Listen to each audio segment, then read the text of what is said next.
এই বুড়ো বয়সে আর কত উপোস থাকতে হবে বুঝি না। তবে এই অল্প টাকায় কিছুই হয় না, আমাকেও কিছু একটা করতে হবে। দেখি আমি কোথাও কাজ বাজ পাই কিনা। সেজন্যই তো বলি, তুমি তাহলে বসে আছো কেন? মাগুর মাছ ধরার সিদ্ধান্ত নিয়ে মাছ ধরে ফেলো। কি বলছো তুমি? সেটা হলেও তোমার চিন্তার এত কারণ কি? আরে, আমার জালে কিছু একটা ভারী ভারী মনে হলো। দেখি তো, দেখি তো জালে কি এমন ধরা পড়েছে।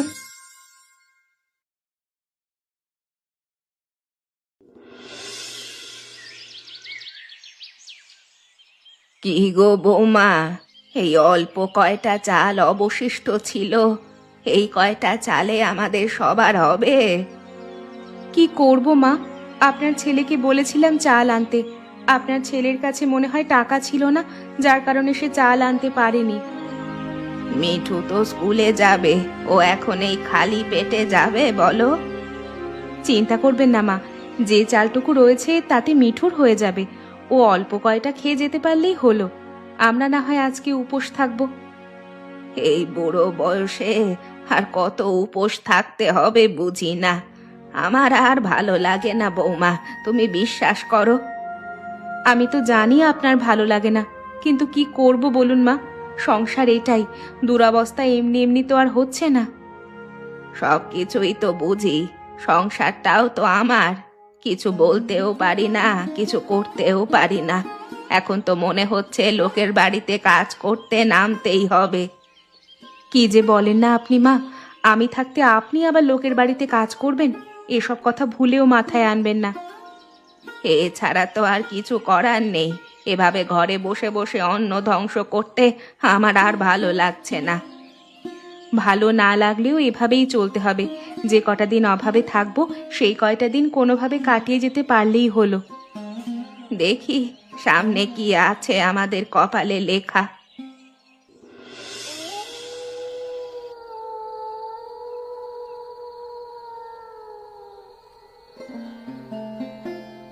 কি গো, আজকেও এত অল্প টাকা পেয়েছো? আমি তো বললাম একটু চেষ্টা করো যেন একটু বাড়তি টাকা আসে। আমি কি করব বলো, আমি ইচ্ছে করে আনি না। যদি পারতাম তাহলে তো আনতামই, তুমি তো বোঝো। আমি বুঝলে তো আর হবে না, আমি বুঝলেও এই সংসার তো বোঝে না, মিঠু স্কুল তো বোঝে না। ওকে কি কালকেই টাকা দিতে হবে? দুদিন পর দিলে হয় না? সংসারে চাল ডাল কিচ্ছু নেই, সেগুলো আনতে তো হবে।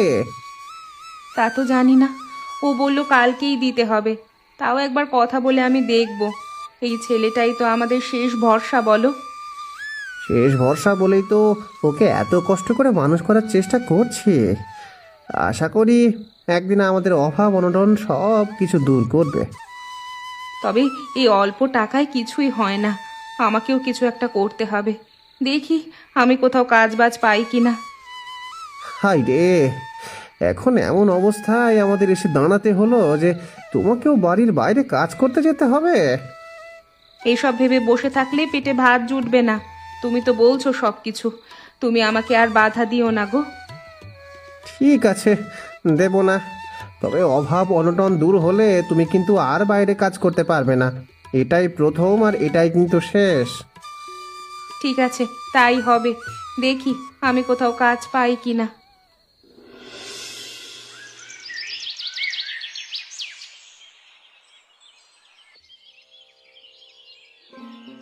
কি গো বিমল, তুমি এখানে মন খারাপ করে বসে আছো কেন? কিছু হয়েছে নাকি? সংসারে অশান্তি হয়েছে? না গো কাকা, সংসারে অশান্তি হয়নি, তবে সংসারে অভাব অনটন বেশিভাবেই আমাকে জড়িয়ে ধরেছে। কি বলছো তুমি? এই বর্ষায় তোমার কাজ নেই নাকি? আগে যে কাজ করতাম সেই কাজ তো সেই কবেই চলে গেছে। এখন ছোট একটা কাজ শুরু করেছি, তাতেই কোনো মতে চলছে। আমারও অবস্থা ওই একই রকম, জানোই তো। এই নৌকা চালিয়ে তবেই আমি আমার সংসার চালাই, কিন্তু এখন নদীতে অধিক পরিমাণে নৌকা বেড়ে গেছে। কেন গো কাকা, এত নৌকা বেড়ে যাওয়ার কারণ কি হঠাৎ করে? কি আর বলবো, ওপারে এক বিশাল মাছের ঘের ভেঙে গেছে। সেখান থেকে বড় বড় মাগুর মাছ নদীতে ছড়িয়ে পড়েছে। সেই মাছ ধরার জন্যই এত নৌকা বেড়ে গেছে। তাহলে তো সেটা মাছের নৌকা। তোমার মতো মাঝির নৌকা তো নয়। কেউ যদি মাছের নৌকা দিয়ে সহজেই নদী পার হতে পারে, তাহলে আর কে পয়সা দিয়ে আমার নৌকাতে যাবে বলো? তা অবশ্য তুমি ঠিক কথাই বলেছ। সবাই এখন বেশ অভাবেই আছে, সবাই এখন কম খরচ চিন্তা করবে। সেজন্যই তো বলি, তুমি তাহলে বসে আছো কেন? মাগুর মাছ ধরার সিদ্ধান্ত নিয়ে মাছ ধরে ফেলো। সে বললে হয় নাকি? কত মানুষ মাছ ধরছে, কত মাছই বা পাবে। এই চক্করে পড়লে আমার এখনকার কাজটাও চলে যাবে। তা হয়তো ঠিক, তবে দেখো, তোমার যেটা ভালো মনে হয় সেটাই করো। যেভাবে সংসারে বাড়তি টাকা আসবে সেটাই করা শ্রেয়।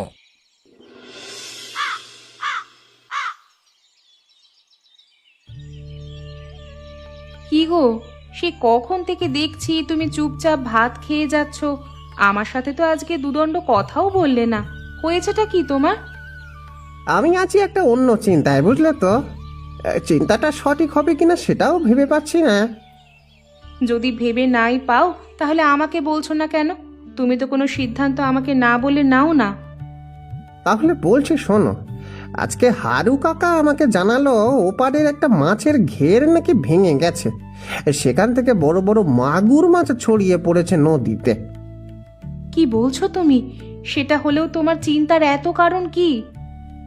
হারু কাকা আমাকে বলল মাছ ধরার কথা। আমি যদি মাছ ধরতে পারি তাহলে আমাদের সংসারে আলাদা কিছু পয়সা আসতে পারে। ঠিক বলেছ, মাছের ঘেরে তো আর কম মাছ ছিল না। সমস্ত নদীতে ছড়িয়ে পড়লে দু একটা মাছ আমরাও পাবো। পাওয়া যাবে কিনা সেটা নিয়ে তো চিন্তিত আমি। গ্রামের সব লোক এই মাছ ধরার চেষ্টা করছে, তাও নাকি বিশাল বড় মাগুর মাছ। তাহলে আমরা একবার চেষ্টা করে দেখি না? যদি চেষ্টা করে দু একটা মাছ পাই সেটাও তো আমাদের জন্য অনেক। সেটাই চিন্তা করছি।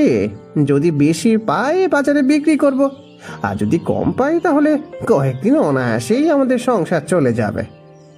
তাহলে তুমি সমস্ত ব্যবস্থা করো, আমি আর তুমি মিলেই মাছ ধরবো।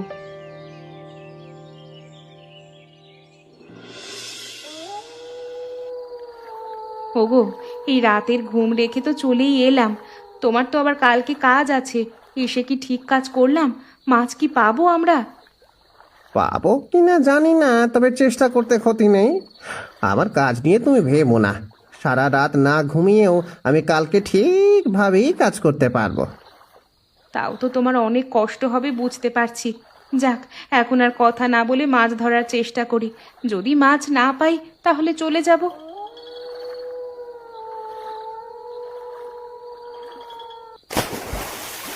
আরে, আমার জালে কিছু একটা ভারী ভারী মনে হলো। দেখি তো, দেখি তো জালে কি এমন ধরা পড়েছে। সত্যি তো, এত বড় একটা মাগুর মাছ পেলাম, তাও আবার এত অল্প সময়ের মধ্যে। দেখো দেখো, আমাদের জালে একটা বড় মাগুর মাছ ধরা পড়েছে গো। দেখেছো, বলেছিলাম না এখানে এসে লাভ হবে বরং ক্ষতি হবে না। তাহলে চলো আমরা আরো চেষ্টা করি। টপাটপ অনেকগুলো মাছ ধরে ফেলতে হবে, তারপর বাড়ির দিকে চলে যাব। ঠিক বলেছ, আর কয়েকটা মাছ পেলেই চলে যাব। আগামীকালকে বাজারে বিক্রি করলে ভালো দাম পাবো। মাছগুলো দেখতে ভালোই লাগছে, যেমন বড় তেমন মোটা সোটা। ঘেরেন মাছ বলে কথা। চলো চলো, আর কথা বাড়িয়ে লাভ নেই, চলো।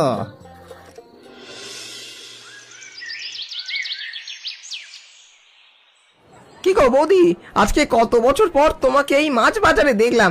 কি নেবে বলো? কিছু নেব না গো দাদা, আজকে এসেছি দুটো মাছ বিক্রি করতে। আমার থেকে কিনবে গো? তোমার থেকে মাছ কিনবো, কিন্তু তুমি মাছ পেলে কোথায়?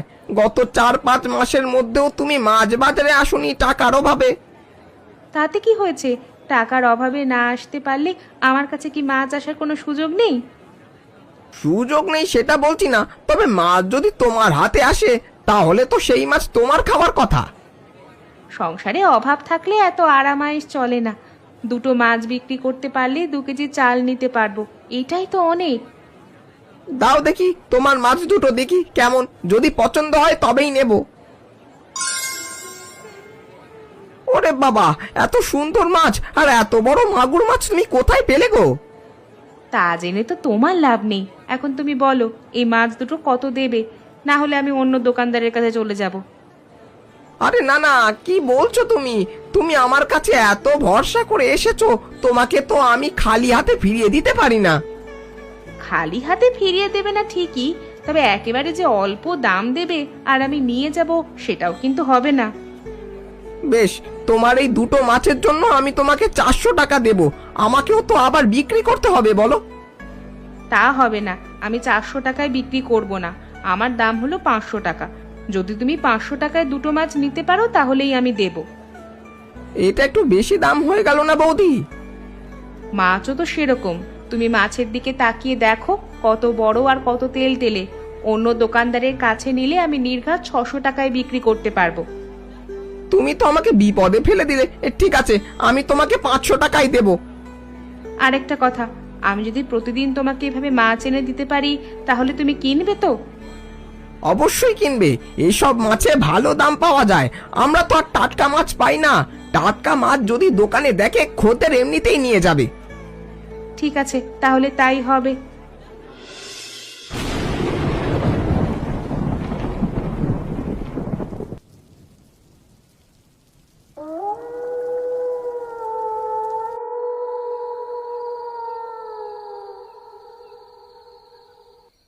দেখো, আজকেও তুমি আগের মতোই অল্প টাকায় এনেছো।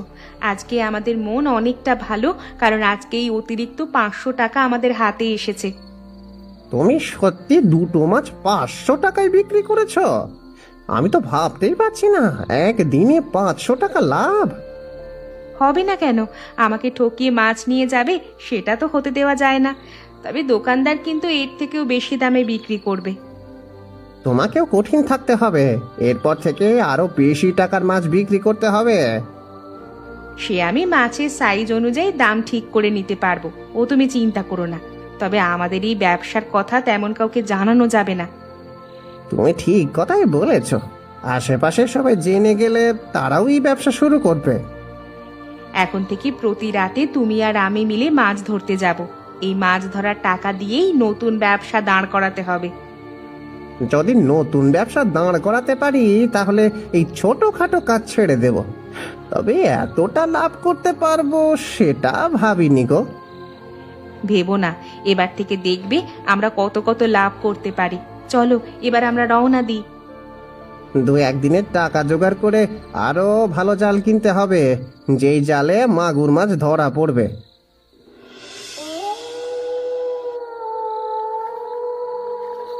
এ কি সর্বনাশ! একটু আগেই তো দেখলাম জল অনেকটা দূরে, এখন এতটা কাছে চলে এসেছে।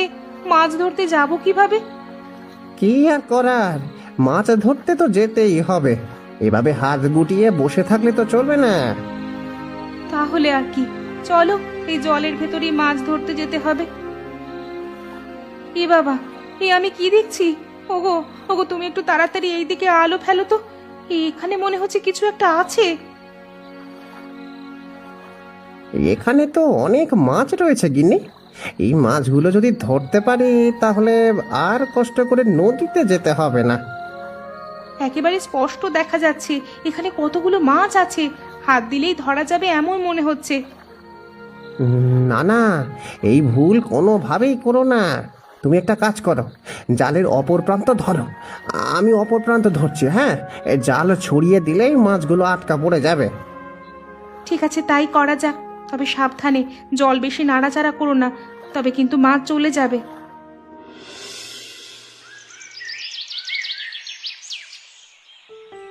কি একটা অবস্থা বলো তো! চারিপাশে জলে ভরে গেছে, কোথাও একটু যেতে পারছি না। তার বলতে, এই বন্যায় আমাদের গ্রামটা একদম ভাসিয়ে নিয়ে গেল গো। বন্যার সাথে সাথে এসেছে অভাব। ও হ্যাঁ, তোমাকে একটা খবর দেওয়ার ছিল। আমি গত রাতেই আশ্চর্যজনক একটা ঘটনা দেখেছি। এই ঝড় বন্যার মধ্যে তুমি আবার কি আশ্চর্যজনক ঘটনা দেখলে গো?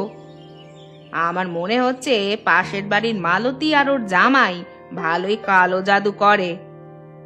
এসব কি বলছো তুমি? এখানে আবার কালো জাদু কোথা থেকে এলো? আরে বাবা হ্যাঁ, গত রাতে দেখেছি 1 মিনিটের মধ্যেই ওই বিমল আর মালতী বাইরে বের হলো, আর 2 মিনিটের মধ্যেই কতগুলো মাছ নিয়ে ঘরে ঢুকে গেল। হতে পারে ওরা মাছ ধরেছে, কিন্তু ওরা তো নদী পর্যন্ত যেতেই পারেনি। আমি তো মাছ ধরতে ওদেরকে দেখিনি, শুধু দেখলাম বের হলো আর ঢুকলো। তাহলে তো ব্যাপারটা নিয়ে ভাবতে হয়। আমিও তো সেই কারণেই বলছি, তুমি দেখো ওরা নিশ্চিত কালো জাদু শুরু করেছে। কাকিমা, এই যে তোমার ঘরে এসে মাঝে মধ্যে পান খেয়ে যাই, তুমি আবার রাগ করো না তো? আরে খা তো, যখন থাকবে না তখন খাবি না, যখন থাকবে খাবি। আমি কি তোদেরকে কখনো বারণ করেছি? না, তুমি তো বারণ করনি, তাই তো তোমার কাছেই ছুটে ছুটে আসি। তবে এসেছি কিন্তু শুধু পান খাওয়ার জন্য নয় কাকিমা, একটা খবর দেওয়ার জন্য এসেছি। কেন রে, গ্রামে আবার কিছু ঘটেছে নাকি? ঘটেছে তো অবশ্যই। গ্রামের লোকজন বলা বলি করছে তোমার বউ কালো জাদু জানে, সে কালো জাদু করছে। কি বলছিস তুই? আমার বউ কত ভালো মানুষ, সেটা গ্রামের সবাই জানে। সবাই হঠাৎ করে এমনটা কেন বলছে? কারণ মানুষ দেখেছে 2 মিনিটের মধ্যে তোমার পুত্রবধূ কতগুলো বড় বড় মাগুর মাছ ধরতে পারে। এত বড় বড় মাছ ধরা তো সম্ভব নয় এত কম সময়। কি সব বলছিস তুই? আমি ওসব কিছুই জানি না, হয়তো লোকজনের ভুল হয়েছে। আরে বাবা, আমি নিজের চোখে দেখেছি, আমি তো আর তোমাকে মিথ্যে কথা বলছি না, বলো। তুই যখন দেখেছিস তাহলে তো ব্যাপারটা নিয়ে একটু ভাবতে হয়। আচ্ছা, আমি ওর সাথে কথা বলে দেখব। কি হলো, বলছো না কেন? আমি তোমাকে এত করে জিজ্ঞাসা করছি, গ্রামের লোকজন যা বলছে তা কি সত্যি? এটা সত্য হয় কিভাবে আপনি বুঝতে পারছেন না? গ্রামের লোকজন বলছে আমি কালো জাদু করি, এটা কখনো সম্ভব? সম্ভব হবে না কেন?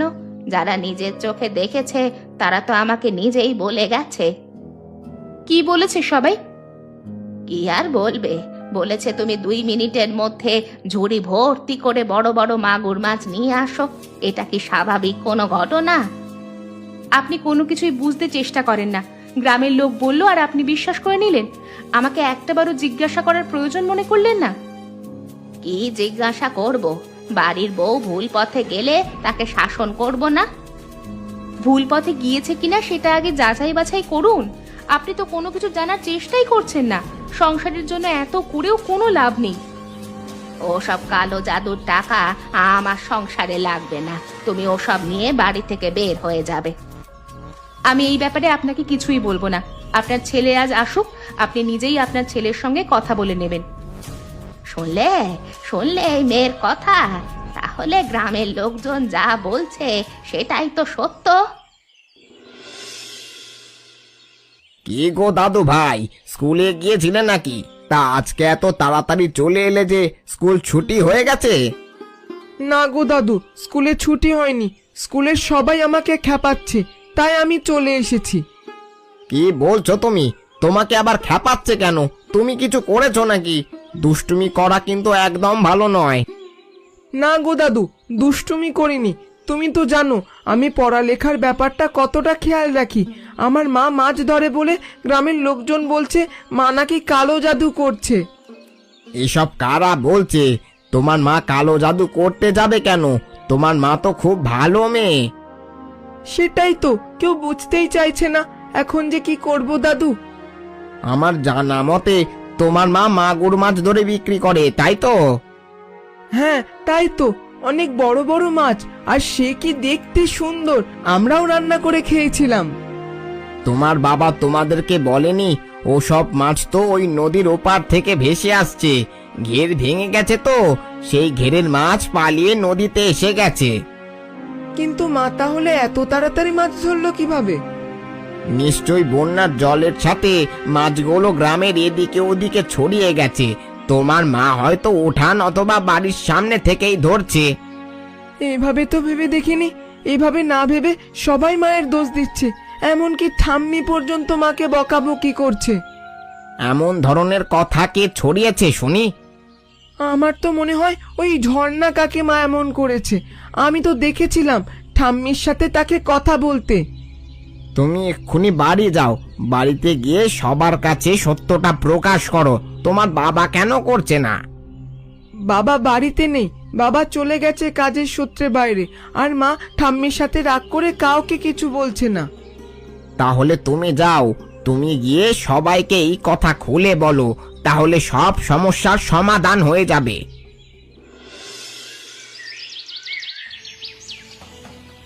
ঠাম্মি, তুমি তো এই কাজটা ভালো করলে না। আমার মা এই পরিবারের জন্য অনেক কষ্ট করে, তাও তুমি মাকে এতগুলো কথা শোনালে। তোর মা খারাপ কাজ করেছে তাই বলেছি।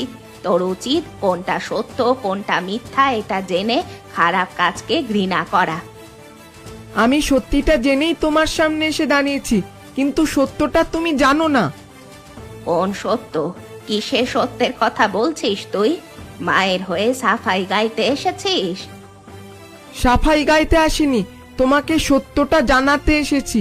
নদীর ওপারে একটা মাছের ঘের ভেঙে গেছে। সেই মাছ বন্যার জলে বাড়ির সামনে চলে এসেছে, সেটাই মা ধরে এনেছিল। কিন্তু এতগুলো কথা তুই জানলি কিভাবে? কিভাবে আবার? হারু দাদু বলেছে। হারু দাদু নিজেই তো বাবাকে বলেছিল মাছ ধরার কথা, আর আজকে তিনি আমাকেও এইসব বলেছে।